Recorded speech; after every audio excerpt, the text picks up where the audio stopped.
we have back for more Kevin from New York. How are you, Kevin? Hey, you guys. Thanks for taking my call. It's an absolute pleasure. You do like to call through, don't you? So what's on your mind today, Kevin? Well, what I'm going to bring up to you guys is to try to bring more substance to where I'm coming from with all this. And Okay. so what I brought up to the call screener was, for the sake of debate, bringing up a dispute on biblical truths within a courtroom setting. The reason why I bring this up is because, well, I think we would agree that the theists would fall under the category of the defendant within the courtroom, and possibly the non-believer within the prosecution. I straight away disagree with the premise. I straight away disagree with the premise. Shall I tell you why? Because I'm not actually interested in turning you from a theist to an atheist. And that may surprise you. You may think that I want to destroy your faith, and you may think of yourself as being on the stand and having to defend your faith. I'm not interested. I don't lose a wink of sleep at the thought of Kevin from New York spending the rest of his life as a theist. It's just that when it comes to my beliefs and my worldview, Kevin from New York has so far been unsuccessful and unpersuasive in persuading me that a theist God exists. So straight away, I reject the premise of you being in any kind of defensive situation, because you're not. Yeah. And the other thing too is American courtrooms, at least, are not designed to demonstrate philosophical truths. They're pretty much there to figure out whether actions happened and whether they can demonstrate with sufficient evidence that that thing happened and can be tried thereafter. Unless we're talking about specific events in the Bible, which maybe we could go there, but it seems like you want to talk about whether the Trinity is a thing, or like theological concepts, which no court is going to ever have a discussion on, because there's nothing you could do with that. Well, yes. Can we talk about that premise for a second, though? Because the reason why I bring that up is because the theist obviously has to, within these calls, have to defend the claim. Whether No. That's not what the calls are about, Kevin. That's not what the calls are about. The calls aren't about anyone defending anything. The calls are about having, meaningful dialogue and sharing ideas. And so if I have an idea and you have an idea, and those two ideas are different, by the process of having a conversation, we can hopefully persuade each other. There's no kind of courtroom element to this whatsoever. So you're not going to kind of just say, well,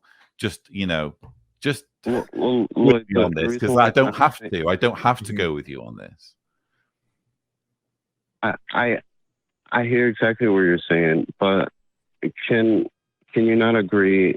The reason why I'm bringing this up is because can you not agree that the non-believer, and I'm not trying to straw man anyone here, but can we not agree that the non-believer has already decided that things having to do with the Bible are, it's a case closed of it's unreliable and doesn't apply to times that we're in?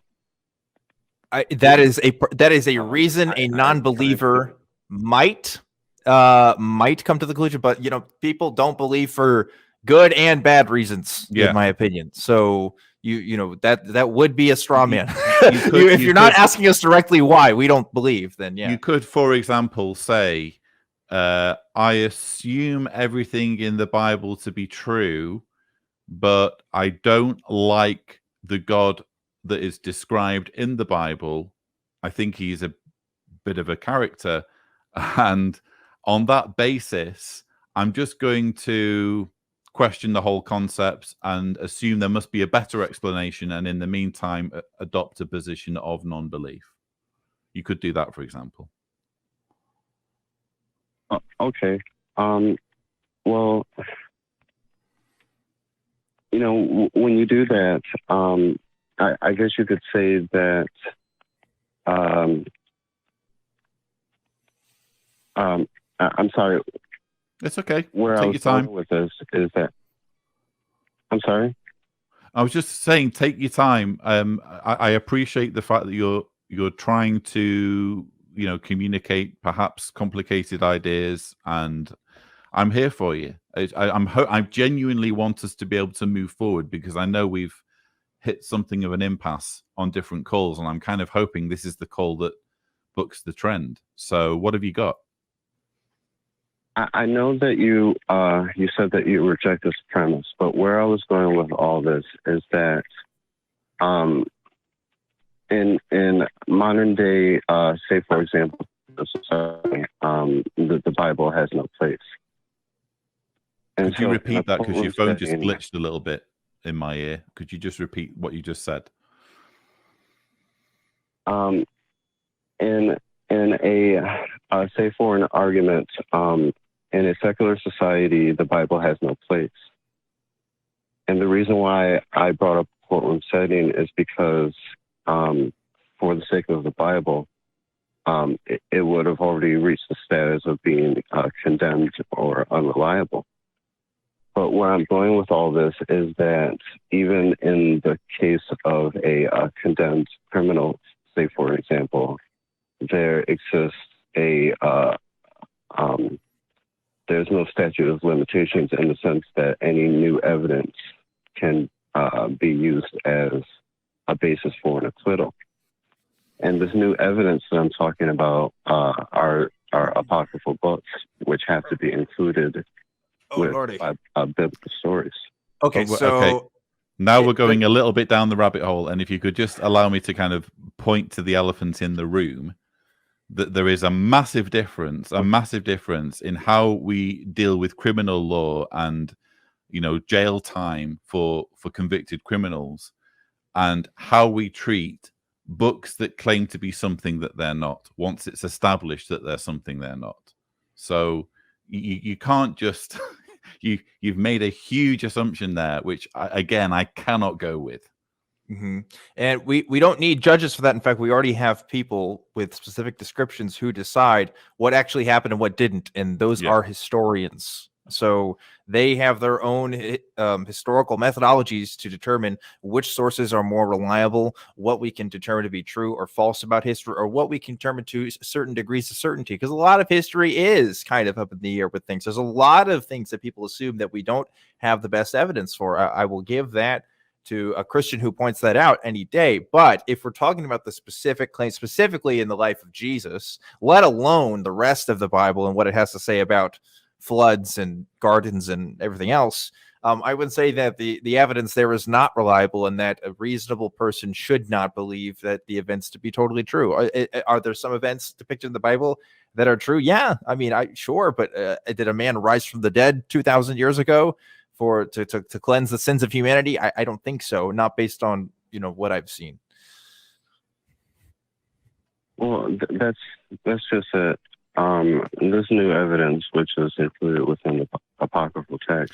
What is it with your obsession with? I'm really sorry, Kevin. You've obviously called through a number of times now, and I've been on a few of those calls, and almost every time we keep circling back to the apocryphal books. What is it about the apocryphal books that you're so obsessed with, and which makes atheists wrong?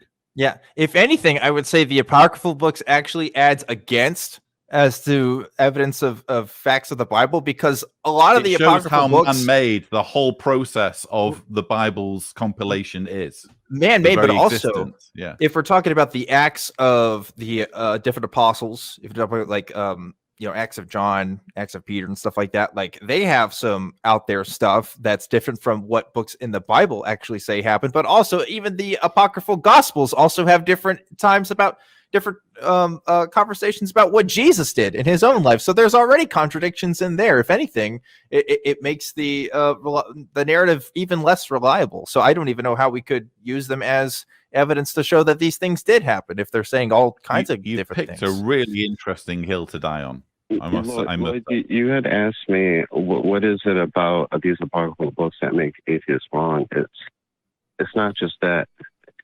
Not only would it make atheists wrong, but it would make all the denominations wrong in their understanding of any canon.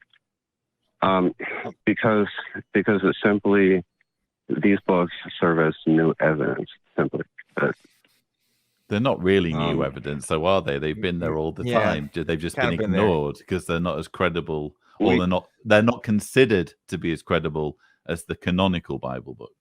It's not new evidence. It's been there in Dan's library. I'm sure he's got a few apocryphal books. Yeah, behind probably somewhere in this it library. serves as new evidence because it fills in a lot of gaps that's been put out there theological as canon. What's the one gap? Let's make this an elevator pitch deal where you and I are in the elevator. And it's like, oh, hey, dude. I know you're an atheist, Lloyd, but what you haven't considered in your atheism is apocryphal books. And here is the slam dunk gotcha thing that I found in the apocryphal books that disproves your atheist position. What is it? Go. It's you find out questions that other people haven't found out. For example, the real reason behind Noah's flood.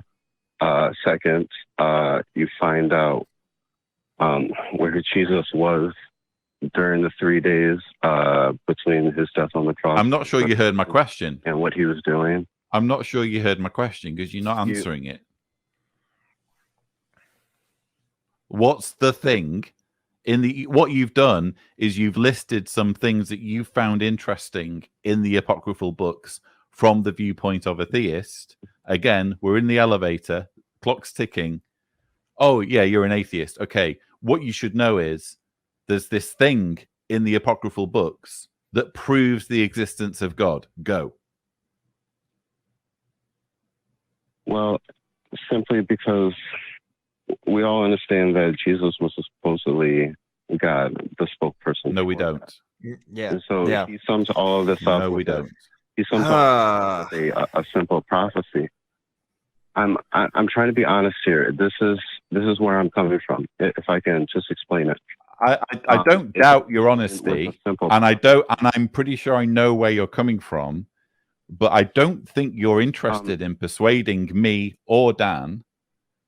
Because you're not, you're not giving us anything to go on. You're just saying, "Oh, I'm fascinated with the apocryphal books as a theist. They talk about this, and this. It's just not relevant to us." Yeah, you're saying it has these things. We don't know why we should believe you. I think is the point we're trying to make here, right? Lloyd and I have read some of the apocryphal books. We know what they say. We understand their contents, but we're not convinced that should give us any more credence to the existence of God or anything that Jesus did or anything like that. Given multiple opportunities to tell us what the thing is that we're missing, you haven't given us a single thing. And on that basis, I think we're going to have to leave it there. But thank you for calling in, Kevin. Appreciate it. Yep. Take care. Can I? No. Listen. The thing is, there is some out there wild stuff in the apocryphal books that I understand why the early church wouldn't want in their canon, including Jesus killing a kid. I think it was Acts of John where he talks to bed bugs. I think it happens in there. He's basically a wizard in some of them, isn't he? It's this weird Gandalf character. Yeah, who plays tricks on people. Yeah. So these books say things. So what? I mean, we already have a book that says things, and we can't even be convinced of that, let alone more books. That's not going to kind of change our minds.